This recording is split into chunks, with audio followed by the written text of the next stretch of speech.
Assalamualaikum warahmatullahi wabarakatuh. Bertemu lagi dengan saya Saskia Rafathar di channel YouTube aku Saskia Rafathar dengan episode tutorial and tips 3. Kali ini saya akan menjelaskan tips bagaimana cara memasak nasi asin. Nasi ini merupakan sumber karbohidrat yang sangat penting untuk sumber tenaga dan juga memberikan manfaat yang lebih berguna seperti untuk ketika bebas bergerak, bernafas dan lain sebagainya, termasuk berolahraga. Nah, jadi selain sumber karbohidrat itu, nasi itu juga bisa dihidangkan dengan berbagai macam. Seperti bisa dijadikan nasi kuning dan nasi merah. Mungkin nasi kuning dan nasi merah itu tuh biasanya ditambahkan dengan vetsin. Tapi jangan kaget ya. Nasi ini bisa juga lebih menarik adalah nasi asin. Apa itu nasi asin? Jadi cara membuat ini kita harus tahu nasi itu kan berasal dari beras. Beras itu juga berasal dari padi yang dipetik oleh para petani. Jadi beras itu, padi itu juga diekspor jadi beras yang akan sini penjual belikan dalam bentuk normal dulu yang seperti jelas, seperti nasi putih, nasi kuning maupun nasi merah. Tapi bersama-sama bertinggi karbohidrat. Nah, bagaimana cara masak nasi asin? Yang pertama adalah seperti sediakan dulu mangkok khusus untuk memasak nasi ya. Mangkoknya itu terbuat dari karet ya. Tuang karet dan juga gelas sakar untuk mengukur tekanan apakah nasi itu cukup atau tidak. Kemudian pilih beras yang akan dimasukkan ke dalam mangkok tersebut. Misalnya seperti nasi kuning, nasi merah atau beras merah atau beras putih atau beras kuning ke dalam mangkok untuk kemudian dicuci maupun diaduk-aduk. Nah, kemudian masukkan dan basahi beras tersebut sebanyak beberapa kali ya, minimal 5 dengan cara aduk-aduk nasi dengan gunakan tangan kanan ya, dengan saat air masih mengalir. Baru setelah sudah bersih dibuang. Lakukan tersebut buang sedikit airnya. Lakukan terus berulang-ulang sebanyak 5 kali. Setelah selesai, pindahkan nasi tersebut ke dalam wadah rice cooker.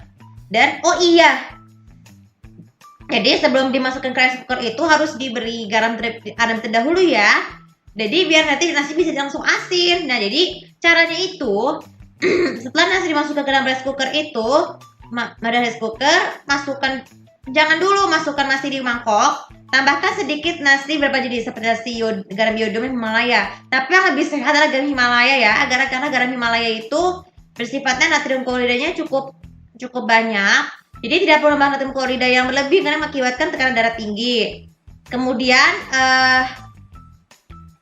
nasi tersebut setelah nasi itu sama seperti biasa, jangan diaduk lagi, dicuci lagi, tapi dia harus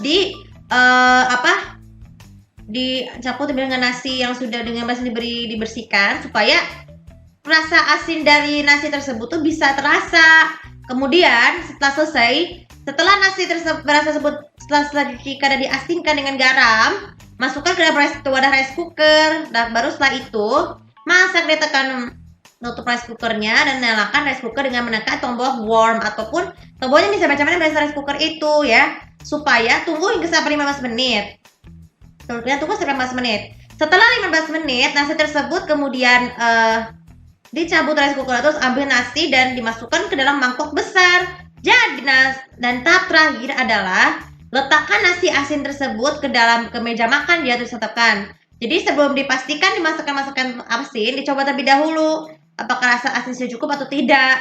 Kalau sudah asin, baru deh dijadikan langsung tuh bahan makan sehari-hari. Jadi sebenarnya ada beberapa kaidah manfaat dari nasi asin adalah selain bisa sumber tenaga, jadi juga bisa untuk mencegah penyakit iodium secara langsung. Jadi tidak perlu harus ditambah nasi garam lagi bagi makanan lain karena jika untuk mencukupi kebutuhan nutrisi natrium klorida yang ada di dalam tubuh ya, apalagi zat ion dalam tubuh untuk mencegah penyakit gondok.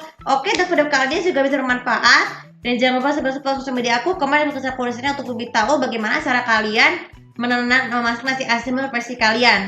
Tapi dengan cara yang berbeda ya. Terima kasih. Assalamualaikum warahmatullahi wabarakatuh.